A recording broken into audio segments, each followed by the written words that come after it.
This video is brought to you by patreon.com/worsttake. Get access to exclusive live streams and Discord servers, on-screen shoutouts, and early access to some videos when you join now. Help make sure that we can continue to make content like this by supporting the Patreon. Links are in the description down below.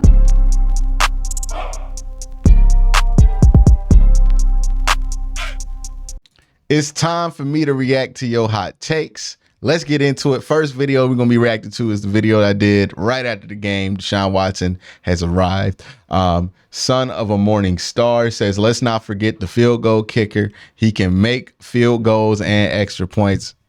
Hey, that might not feel like a hot take, but that is a hot take because, man, oh, man, it's been a while since we just not been sweating out that kicker position, right? And I still feel like y'all need to give me my respect. I need to get my flowers when it comes to the kicker conversation, because a lot of the arguments we had about this kicker thing wasn't about the importance of kicker. It really wasn't. It was always about, how do you get a kicker you don't care about? And what I mean by that is, how do you get a kicker you don't have to think about? That he makes his extra points, he makes the reasonable field goals, and you just move on with your day. And everybody was convinced, not everybody, but a good amount of y'all were convinced that you got to draft this guy or spend a bunch of money in free agency to get that guy. When I've been saying all along, it's a numbers game. Just get some veterans, bring them into camp, rotate them out, and see who sticks. This is a win for Quincy when it comes to the kicker. I'm just saying, this whole kicker, after Austin Seibert and Cade York back to back, I don't ever want to hear y'all get mad at how I talk about this kicker position, because some of y'all might not like it. Some of y'all might think I'm crass, but I'm right. You know what I mean? Like, that's what it is. Y'all confuse all my arguments with me not caring about the position. I do care about the position. The position has to be league average. And now they league average and nobody cares. Like, you know what I mean? Like, that's what I'm talking about. That's what I'm talking about. So I demand my respect. I want my respect. I want my flowers, because I told y'all when they drafted Austin Seibert that wasn't how you fix it. I told y'all when they drafted Cade York that wasn't how you fixed it. And y'all sat there and called me a hater and called me an idiot. But now y'all calling me correct. So remember, the next time you have the urge to call me a hater about something, just know maybe in 2 years you're going to be calling me correct. That's it. You know, that's why I don't get mad about those kind of things. I just keep them in the bank. Michael says, I'm kind of in a deep state of awe. I've not seen this defense play at this level in many moons.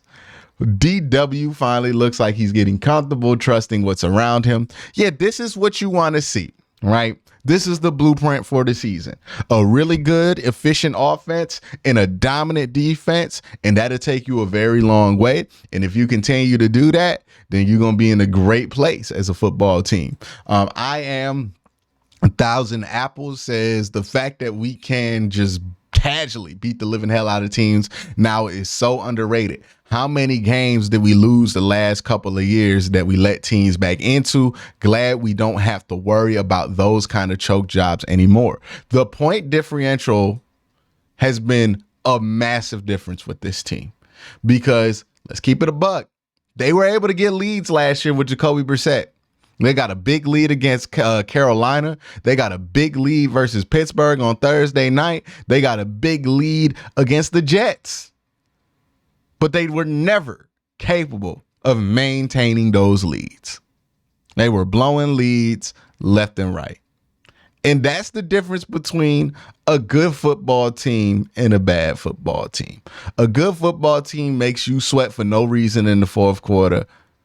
A good football team doesn't make you sweat for no reason in the fourth quarter. You know what I mean? And that's the difference this year. We need to talk about this Browns defense. The first comment on this video was Big Kev. When Miles was moving back and forth, those poor tight ends were trying to follow him. It was awesome. In my 55 years of watching the NFL, I have never seen anything like that. I was smiling ear to ear. Miles is truly a game changer. Go Browns. Yeah, not only did you never see that, Jim Schwartz, who's been in the league a very long time, has seen some great players play football. He was like, I've never seen that. Yeah, man. Yeah, that dude's had some of the best on his roster. before, right? And he's never seen that. He's played against some of the best, and he's never seen that. Well, not played, coached against some of the best. Kevin Ryan says, Deshaun is a baller. He knows that this defense, he could do anything and really take this team to another level. I'm so psyched. I can't stand it. Can't wait for the Ravens. Can't wait to see last week's film. This is the team we've been waiting on. Screw negativity in the OBS. This is real. Get ready for the best season ever. Let's hope so. Let's hope so. Look, we know what this team is defensively, and we know what this team can be offensively. And we know that special teams is not at a place to where it's going to bite us in the ass. This is one of those seasons where you just nervous that something going to go wrong because you can see how it can go right. Right. And I think that's what a lot of Browns fans are going through, myself included. Is like, we're so worried about something blowing up this season because we see how rare and precious what this team has. Like, I imagine that the only level of angst, well, not angst, anxiousness that Cleveland sports fan has felt that's like similar to this is maybe the 2017 Cavs, right? When LeBron first came back, not 2017, 2014 Cavs, when LeBron first came back, where we felt like, hey, man, if we stay healthy, we're going to go to the NBA finals and win the NBA finals. Like, we shouldn't. And it was anxious. We was just so worried that something was going to go wrong. Somebody was going to get hurt. And it was a very anxious season because you knew what you had on your roster. And this season, I think, is that same feeling. Maybe the 95 Cleveland baseball team, the Indians, maybe that's something that's similar to that. Maybe the 95 Buckeyes or something that's similar to that. Or maybe it was the 2016 Ohio State Buckeyes for you. But whenever you have a team and you see it, you can see the championship quality and potential in them. You just are scared to death every week that something's going to blow it up. Right. You're just scared to death. And I think that's where we're at right now. It's like, hey, we see what the potential is on offense. We see what the potential is on defense, and we see what it is on special teams. And we're like, man, we know what these teams usually are. But boy, oh boy, are we nervous about getting across the finish line in any situation. It's not just the Browns. Any situation, any fan base that is in a position to see that will feel that exact same way. These comments come from the one thing Watson needs to do. This is how he takes his next step, and it'll look like this. Comment says from Jonah, can we finally acknowledge Cooper being the best wide receiver since 99? This is a difficult conversation because I've seen other people bring this up. I think Amari Cooper is easily the most reliable wide receiver the Cleveland Browns have had since 1999. You could make the argument in franchise history outside of like Paul Warfield, right? He's been very consistent. But the best wide receiver since 99, if we're just going peak for peak, hey, man, ain't nobody got nothing on Josh Gordon.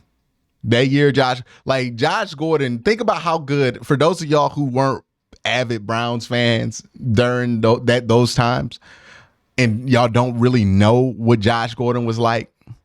Imagine if A.J. Brown was 6'5" and ran a 4.3 40. That's what Josh Gordon was. Put up some of the most spectacular numbers with some trash at QB. All kind of stuff going on behind the scenes and in 14 games.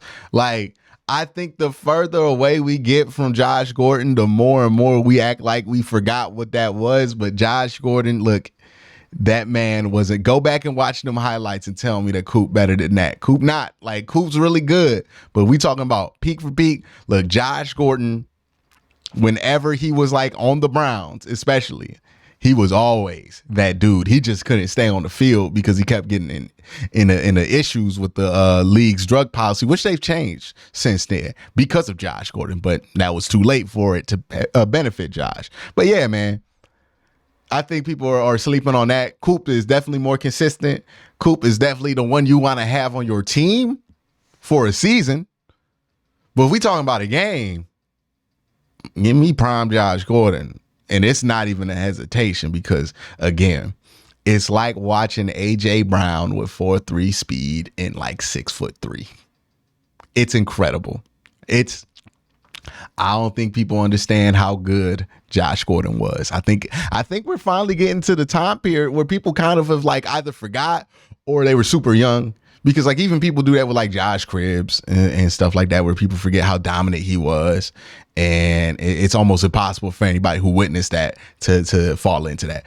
Don says Browns fans have been waiting for this since Deshaun Watson was acquired from the Texans. He's been out of football almost 2 years. Nobody can be off that long and pick up where they were. He said all along it was going to take some time to get back to form. Browns fans are an impatient group of people. I understand that, but I can tell you this: he will be amongst the elite quarterbacks before the season reaches halfway mark. The Thanos defense is going to destroy all season. Enjoy what you're seeing, Browns fan, and you've been waiting for a long time.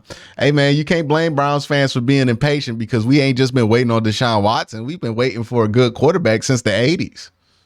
How, like, honestly, like, you can make the argument that they're not impatient if they're just losing their patience now and it's been like 40 years. Maybe they're patient. It's just at the end of the line. So, you know, it's unfortunate to be a quarterback in that position, but Browns fans been waiting for this for a very long time. They felt like they've had the hope of having one of these guys since 2018, and we're sitting here in 2023 and we're still trying to figure it out. So, you know, I don't think Browns fans aren't patient. It's just our patience has been tested for decades.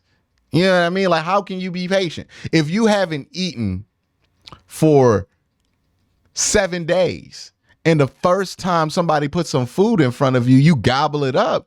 You're not greedy. You just hungry.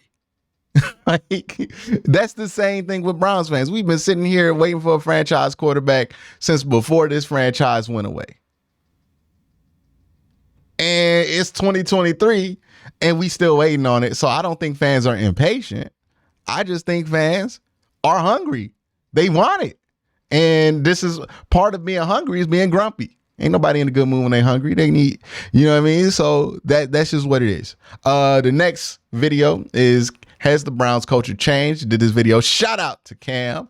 Another point I want to make is Coach Stefanski first thing Monday morning was a trip to Nick Chubb's house personally to hand him Sunday's game ball. That's something that would never have happened with the past coaching staff. That's what happens when you just keep guys around for a while. Thank you for that comment, Crazy King. But that's what happens when you keep guys around for a while. You develop legitimate relationships with these players.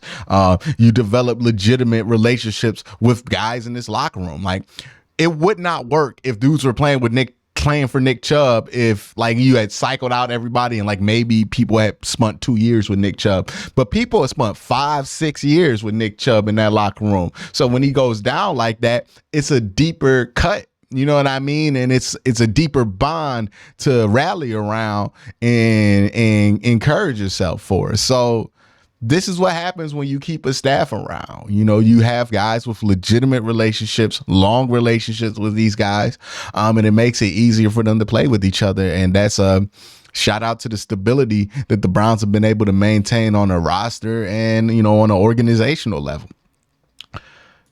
Card Shark says, I heard something about Watson watching the entire Monday night game 3 times, once with the team, once with the Stefanski, and once by himself. Really shows his dedication. Hopefully he knows that mentality and momentum going. Look, Deshaun sees what's in front of him as much as we do. He knows that if he plays well, that this is a team that can achieve his dream. So he better look at the tape. You know what I mean? He better realize the mistakes. And look, I want to stress one thing. Making changes to your game, to yourself, to your person, it's not easy. It requires looking in the mirror, literally, and making some very tough evaluations about yourself, some very uncomfortable evaluations of yourself. There are a lot of people who will never change toxic behaviors because they are never willing to look in the mirror and see what's looking back at them, because they know what that answer is and they know it's unpleasant. So they hide from it. And they hide in those toxic behaviors, in those bad behaviors, and they never address it. So if he had taken the stance, I'm just going to throw that one out and not look at it. Nah, like, I need him to look at that. I need him to realize what went wrong, what he could have done better. And I need to have those uncomfortable realizations that maybe I'm not as fast as I think I am anymore. Maybe I can't be the old Deshaun Watson. Maybe I gotta be a different person. It's not comfortable. It's if it were easy to change, everybody would do it. But only so many people are capable of changing, because it's difficult to have those conversations with yourself and have those realizations with yourself, because it's real easy to fall into, it's everybody else, it ain't me. It's real easy to fall into that. You know what I mean? But eventually you gotta realize before it's too late, is you? And I think he had that realization. I think the team benefited from that. This next video, or the comments from the next video, are Browns defense will shut down Lamar Jackson. Week 4 bold predictions. Love the gash versus stab analogy for the run game. Just feel like you got the two flipped. I think of a gash as one attack that did a lot of damage in one go, whereas you kill somebody by stabbing it's death by 1,000 blows. Love your work. Keep it up, man. Appreciate this comment. I think that works well too. However it works to get it in, I use gash to mean like getting gashed. Like in football, that's a term to mean that you're getting beat on like 7-yard runs, 8-yard runs consistently. Like you're giving up a true 6 to 8 yards a carry. And usually when that happens, people refer to as being gashed. Stab, like, is just like a couple of big runs here and there. But it can also be flipped, and I think that it can make sense when it's flipped too. But thank you for that, Cherish. All right, the next comment is from my most recent video, or at least the most recent video when I'm recording this video. Breaking Deshaun Watson is questionable for Sunday. With the bye week coming, maybe it would be better off to let him have that extra week to heal, depending on what's wrong with the shoulder. Let Watson get better, have DTR start. I know it's going to be against the Ravens, a better one, not to lose Watson at 100%. Look, the evaluation is basically going to come down to this. Is the injury structural, or is it just uncomfortable? If it's uncomfortable, they'll give him what he needs to be comfortable and throw him out there, because there's not much you could do if the damage isn't structural to make it worse. So that's what it's going to come down to. Is it just uncomfortable? Is it structural? From what I hear, it's just uncomfortable. So he'll be all right. He'll probably play. And that's going to be it for the hot takes this week. Let me know what you think in the comment section down below. Y'all have a great day. Have an even better night.